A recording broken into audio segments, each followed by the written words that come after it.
Welcome, and thank you for joining me on my show, Justice Matters.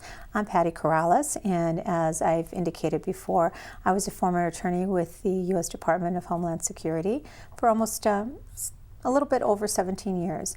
And first of all, I want to wish everybody a very happy new year and many blessings to you and your families out in the community. I'm here today, and on my show today, we're going to talk about three important visas, immigrant visas. They're the U visa and VAWA, Violence Against Women's Act, and we also are going to speak about the T visas.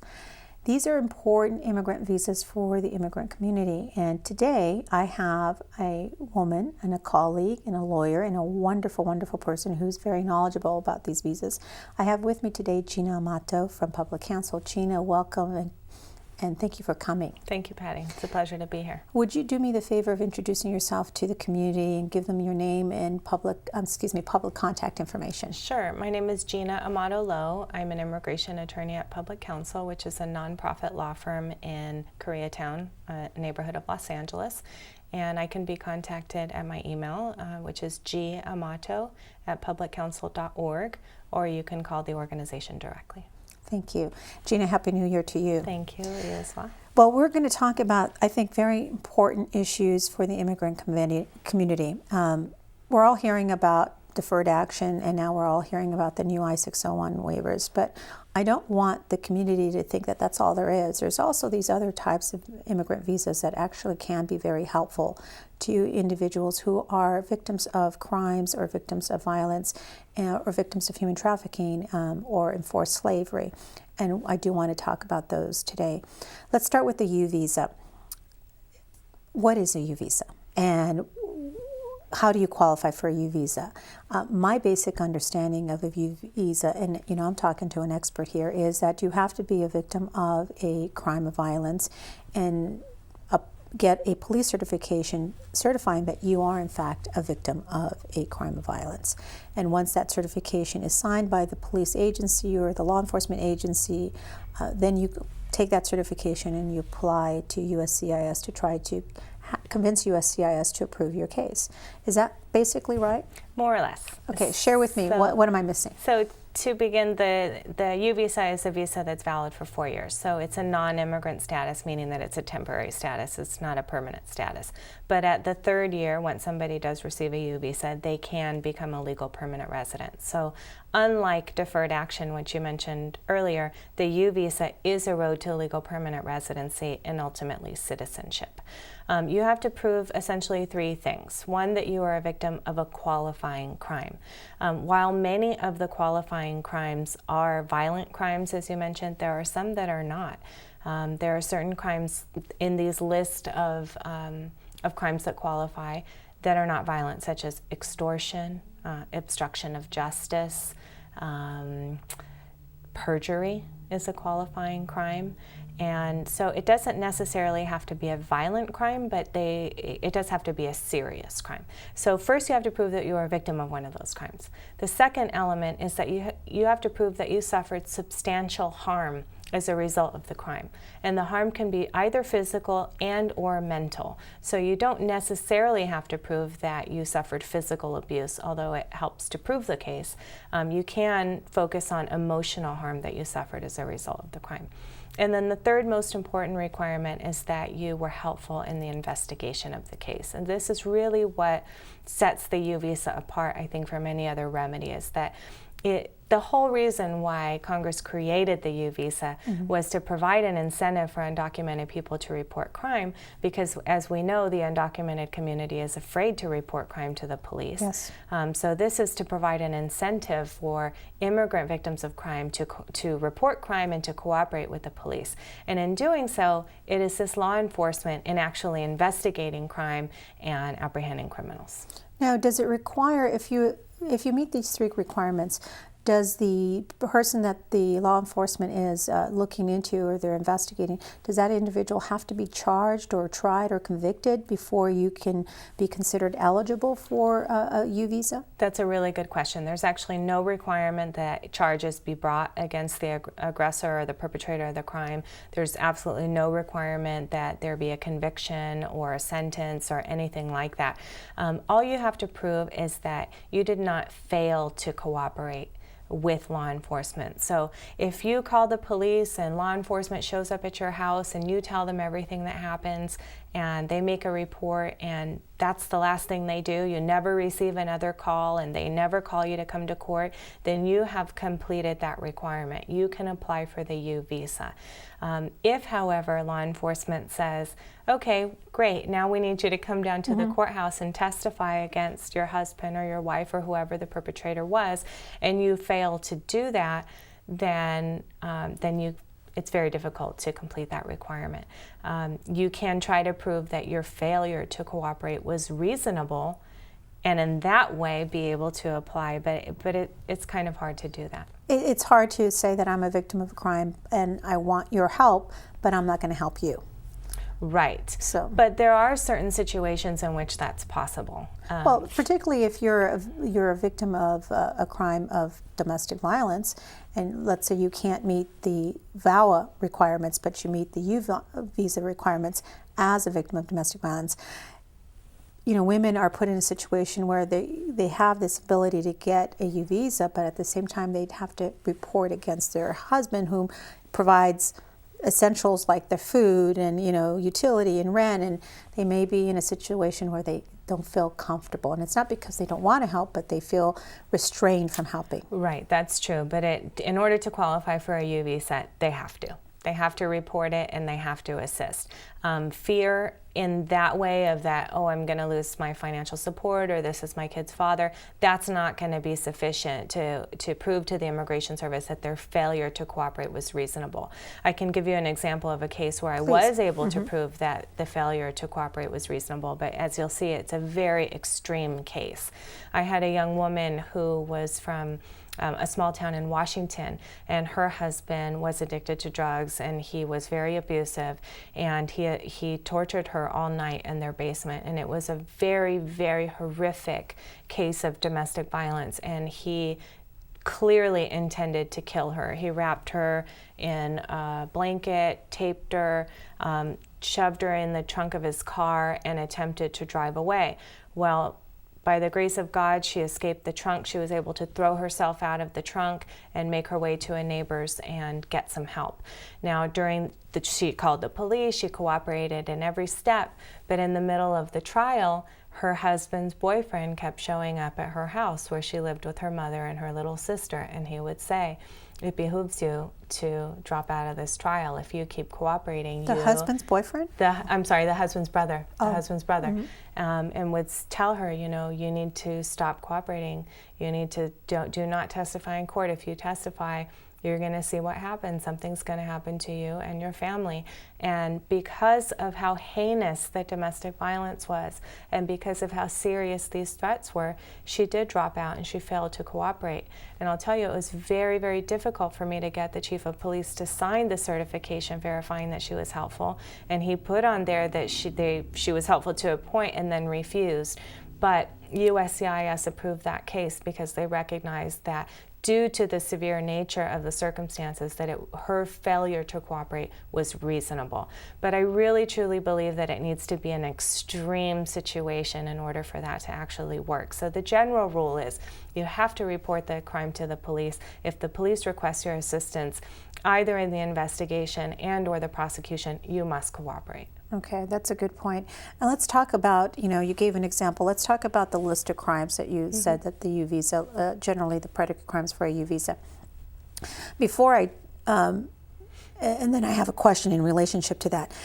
I have a case where I've got a little girl, was a victim of a hit and run, a very serious hit and run. It was investigated as a felony hit and run, and the driver hit her. She was about 12 years old. She was crossing against the light, and the car hit her and then took off. As a result of the hit and run, this little girl suffered extreme brain trauma. She was in a coma for 2 months. She's never going to be the same little girl. She's got mental challenges now, and certainly physical challenges as well. Now, when I applied for the U visa, of course, one of the listed crimes was not a hit and run. Mm-hmm. But because of the aggravated factors in this case, the severe injuries to this child, and the fact that the driver of the hit and run just took off, and she was later prosecuted, I thought, well, let me try. Let me try to get the U visa certified. And I'm having a bit of a problem convincing the chief of police to certify this U visa application, principally because he says, well, this is not a predicate crime. This wasn't an assault. This wasn't a rape. This wasn't, anything that fits one of these boxes here on this application. And while that's true, what are your recommendations when you have something like that where, yes, a hit and run is not your traditional predicate crime, but the severity of that crime is so great that, you think it's at least worth a shot to try to get the U visa. Right. What do you see with those kinds of cases? I see two barriers there. One is, as you mentioned, getting the required signature from an official. And in order to get that, you need to either prove that the hit and run is either very similar to one of the enumerated crimes or fits into the category of one of the enumerated crimes. So felonious assault, for example, is a crime that qualifies under the U visa. You would need to prove to that official that this hit and run, because of the circumstances, did constitute a felonious assault. Now, if this official is unwilling to sign, well, unfortunately, the law was written to give law enforcement discretion. They have the discretion to decline to sign it. Mm-hmm. And there's really nothing that we as advocates can do, unfortunately. And have we as advocates,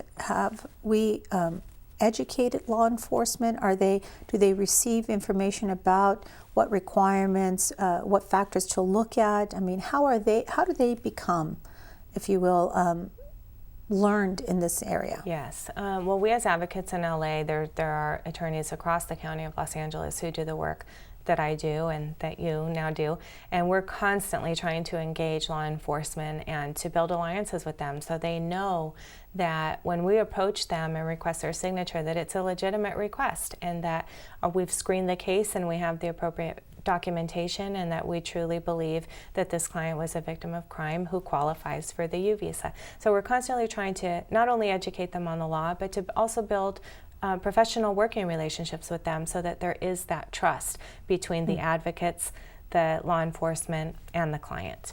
USCIS, the Immigration Service, is also reaching out to law enforcement and providing trainings to departments. So they have come to LA. I know they were in LA last year. They meet with law enforcement, they answer questions, they answer concerns, but ultimately there are always going to be officials who either don't understand the law or just simply don't agree with you. Maybe they understand the law, but they have a difference of opinion, and unfortunately it's up to them whether or not they want to sign. Absolutely. So there are definitely people who qualify for the U visa, or should qualify, or at least have a fighting chance at applying, who are not able to submit an application because they were not able to get the U visa certification signed. And I think I want to make one point clear, and hopefully, the people who get to see this show will understand this.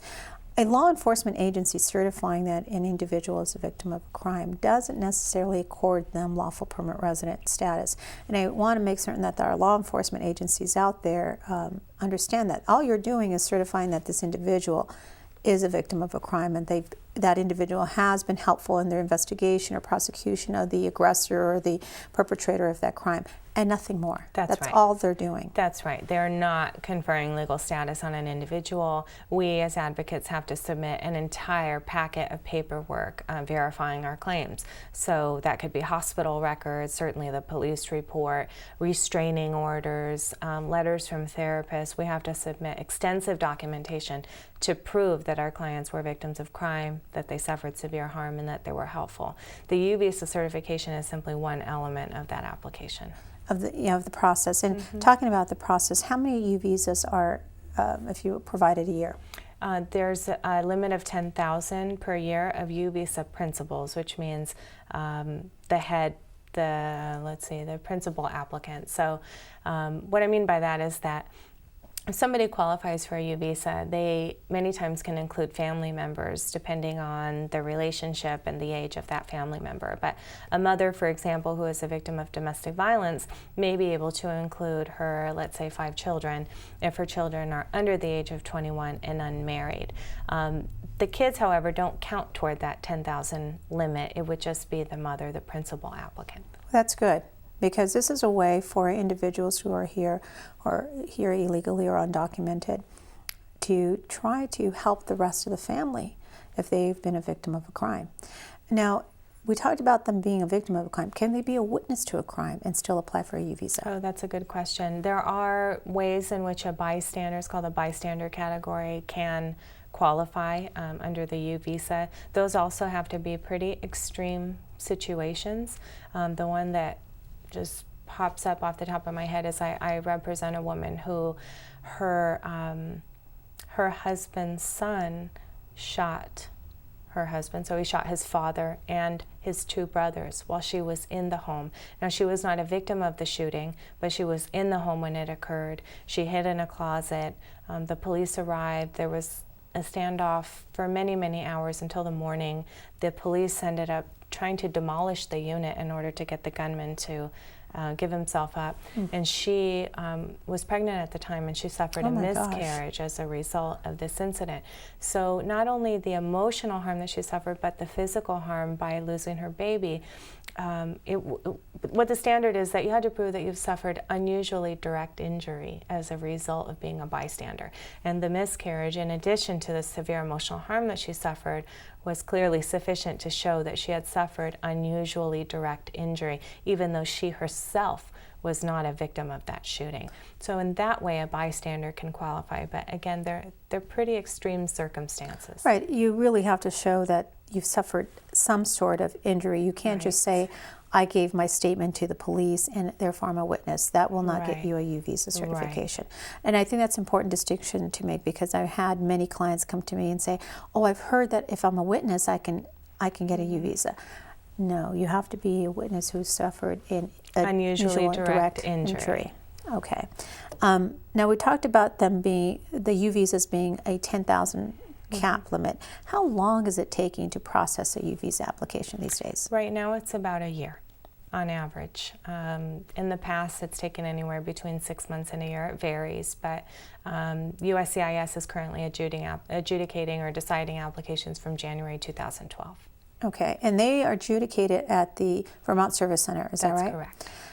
Do these visas, when you apply for a U visa, does USCIS at any point interview the applicant? No, they don't, and that's a good point. There's no interview, there's no appointment in court, there's no case before the judge. It's just based on the documentation? It's just based on the documentation, and there's very little risk in applying for the U visa, because in the event that the U visa is denied, USCIS has stated that so far they're not communicating with ICE to start removal proceedings against a person.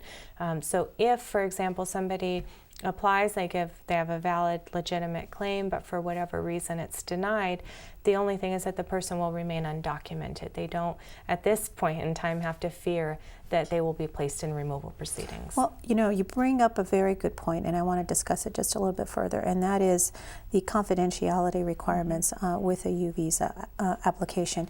Now, being a former senior attorney with ICE, I can share with you that under the privacy concerns and the independent privacy confidentiality restrictions for the U visa, law enforcement cannot share anything in a U visa application with certain exceptions, of course, right? Those exceptions being that if you presented a fraudulent visa or presented fraudulent information in your visa application, well, that's going to be an exception by which the law enforcement agency can share that information, right? But it's this fear of, if I apply, just like in any other kind of immigrant, if you will, immigration issue, if I apply and they deny me, will they find out about me, and will my family be in trouble too? And I want to make clear to those who are seeing our show today that if you apply for a U visa, there are restrictions on USCIS and on ICE that they cannot disclose your information in your application with certain exceptions. Now, if you're not a terrorist or a concern for national security, or you haven't presented fraudulent, information in your application, then if your application is denied, they cannot share that information in your application. That's correct. I just think that's so important, because a lot of people fear applying because they think that they're going to be reported later. Right. And I think it brings up another good point about fraudulent documents. I have a lot of people ask me, well, isn't it easy then to commit fraud and just get this U visa and get legal status? And it's really not. As I mentioned before, we as attorneys have to collect all types of documentation proving our claim. It's not just one signature, one piece of evidence that is going to convince the Immigration Service that this person qualifies for a U visa. I think it's very difficult to commit fraud in the U visa process. Well, I think it's important that we talk about the confidentiality restrictions, and certainly any attorney will not present any kind of documentation. I know that you won't. I know that I'm not going to present any documentation that has any semblance, any indicia of fraud. But that said, we've talked about how there's a 10,000 visa limit for these U visas, but I want to talk about something else contingent to the U visa process, and that is, I had a client the other day, and granted, I haven't been doing defense work. I've been doing defense work on the immigration side for only 7 months now. So some of these questions pop up, and I have to go back and think, okay, how did I do it when I was with the government? We have certain different priorities than we do now as a defense attorney. And one of the questions I get is, with my U visa, can I travel outside the United States? And it's a complicated question. It's not one that is easily addressed, and there's no yes or no answer with that. And can you share with us your expertise in that with relationship to that question? Sure. And when my clients ask me that question, I always say, oh, sure, you can leave. It's very easy to leave the U.S. It's not easy to get back in, even with the U visa. And the reason why is because well, the biggest risk that one runs is not being able to qualify for legal permanent residency 3 years down the line.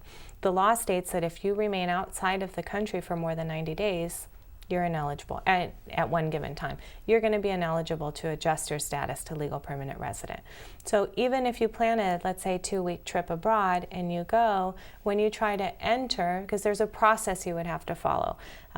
Your attorney would have to prepare paperwork in advance to request a waiver of what's called the unlawful presence ground of inadmissibility. If you were here undocumented prior to receiving the U visa, you would have to undergo consular processing before you could come back in, meaning you'd have to go to the consulate, go through an interview, get the stamp in your passport, and try to re-enter in that way. If things do not go smoothly, and oftentimes they do not, and you remain outside of the country for more than 90 days, you will not be eligible to become a legal permanent resident. So sure, you can leave, but it's not easy to come back. So I always advise my clients to just wait until they become legal permanent residents, and then they will have the assurance that they can travel in and out of the country with ease.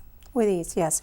And I think that's the important thing to get across, and that is, it's a U visa, it's a non-immigrant visa. That means it's not a permanent basis for you which you can stay in the United States. You still have to adjust your status. So if you take the risk of leaving the United States on a trip, you may get stuck. That's right. And not be able to come back. So always a good idea, until you become a lawful permanent resident, stay here. And if you've been here and you haven't left the United States for 10 years, what's another year or so until you become a lawful permanent resident? So that's a good point, and I'm glad you clarified that for me. I learned something today. Now, we're talking about the U visa, but how different is the U visa from VAWA? Let's talk about VAWA now.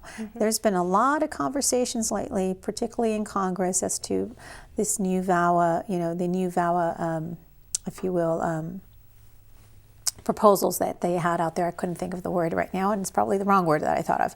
But, Congress was considering some expansions to VAWA. And of course, they've declined to do that. They didn't act on those new measures.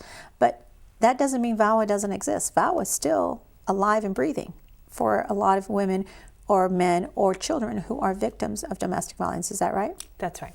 Can you share a little bit about what they were trying to expand and what the requirements for VAWA is and what the differences between a VAWA applicant and a U visa applicant are? Well, earlier last year, there was a lot of discussion about not trying to expand VAWA, but actually eviscerating VAWA from many of the protections for victims of domestic violence. At one point, they were trying to remove a U visa holder's right to ever adjust status to legal permanent resident. They were trying to remove the confidentiality provisions from VAWA. I mean, there were some very, very harmful provisions that they were trying to pass. Eventually, they got defeated. The short version is that VAWA was not reauthorized. So there are not new provisions, but the law is the law. It's the law of the land. It exists. It continues to exist. People who qualified for VAWA in 2012 still qualify for VAWA. So if you qualify for VAWA, meaning if you're a victim of domestic violence at the hands of a legal permanent resident or U.S. citizen, you should consult with an attorney and submit an application if you believe that you're eligible. And that's even if you're a man or if you're a victim of domestic violence and you're a child, correct? That's correct. All right. Now, the difference between a VAWA and a U visa is with the U visa, the perpetrator does not have to be a United States citizen or a lawful permanent resident. That's correct. Legal relationship between the victim and the aggressor. In the VAWA context, you must have a legal relationship with that person. It's not enough to be, for example, domestic partners or that the aggressor is the father or the mother of your children. You have to prove that you are legally married to that person. Or in the case of a child, you have to prove that that is legally your parent. This isn't just an adult that you live with, or that there is a legal relationship there. In the U visa context, the aggressor of the crime and the victim of the crime can be complete strangers. Well, that's good to know, and actually that's a very important point. And that brings me to another point as it relates to VAWA. Mm-hmm.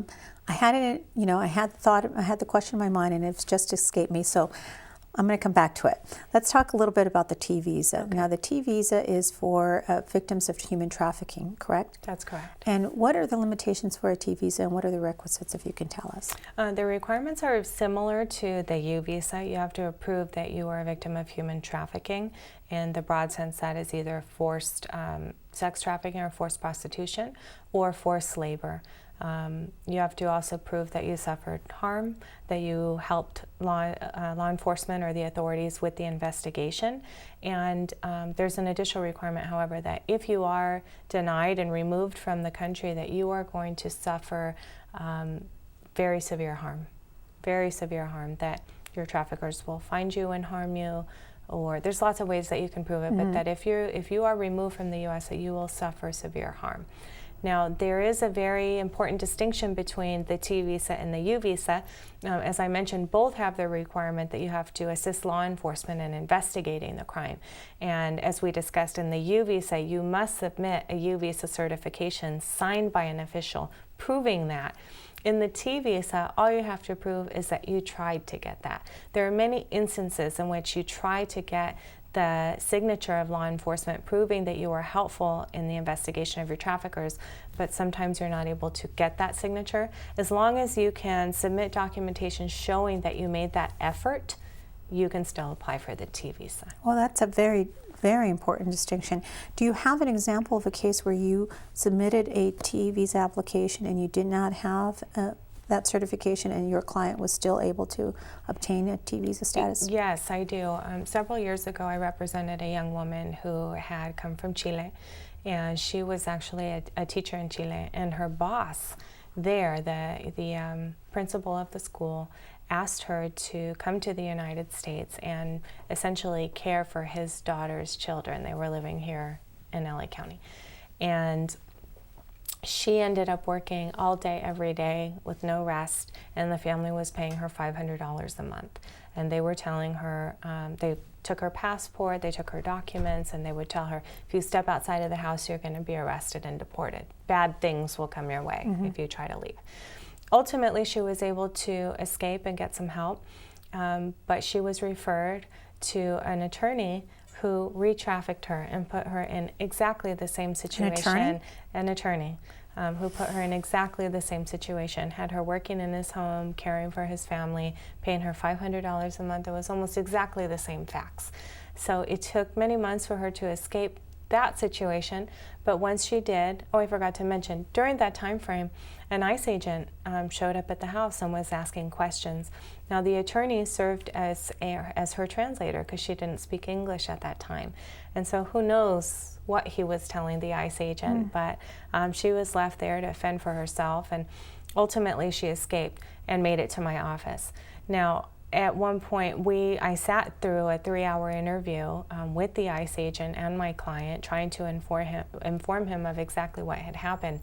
And I requested that he sign the certification verifying that she was a victim of human trafficking and that she had been helpful. And I witnessed her helpfulness. I participated in her helpfulness. And for whatever reason, he refused to sign the certification. But I documented my efforts. I submitted the application, which I believed was very strong, and it was approved. And ultimately, she received her legal permanent residency as well. Well, that's very good news for her, and I'm happy for her. And with a T visa, she was able to adjust. Did she have to wait the same amount of time that a U visa recipient does, or could she adjust her status to a lawful permanent resident right away? No, and that's another important distinction, is that in the T visa context, if you can prove that the criminal matter or the investigation against the traffickers is either closed or was never open, that it no longer exists. And the way you do that is by getting a letter from the Department of Justice verifying that. If you can prove that, you can become immediately eligible to adjust status without waiting the 3-year period that you would otherwise be required to wait. And can you be both eligible for a U visa and a T visa? You can, yes. All right. But you would only be approved in under one avenue, is that right? Or could you be approved under both? I think you could actually be approved for both. Okay. Yes. That's good to know. And it brings me back to the question I had for Val. Came to mind. I had a potential client who came to me, and it was clearly a victim of domestic violence, but she had just filed separation papers. Can you be separated, legally separated, or have in process a dissolution or a separation and still apply for VAWA? Yes, and you can actually even be divorced. You are eligible for 2 years after the date that the divorce becomes final. So if let's say I leave my husband this month, January 2013, and the divorce is final this month, I'm eligible until January 2015 to apply. Okay, and that's a very important point that I want to make certain that a lot of our women out in the community understand that they don't have to stay with their abuser. Right. They can file legal papers to divorce or to separate and still apply for a VAWA. That's right. And another important point that goes along with that is that, and this is true for all 3 forms that we've talked about, the U visa, VAWA, and T visa, because one of the things that keep people in abusive relationships is that they financially depend upon their abusers. But it's important to know that if you qualify for one of these forms of relief, after we submit the application, as soon as we get a receipt notice from the government proving that you have that application pending, that can make you eligible for certain public benefits such as food stamps, Medi-Cal, and cash aid. And so this is a very important tool for victims of violence, and especially victims of domestic violence, in gaining financial independence and giving them the resources that they need to become independent from their abusers.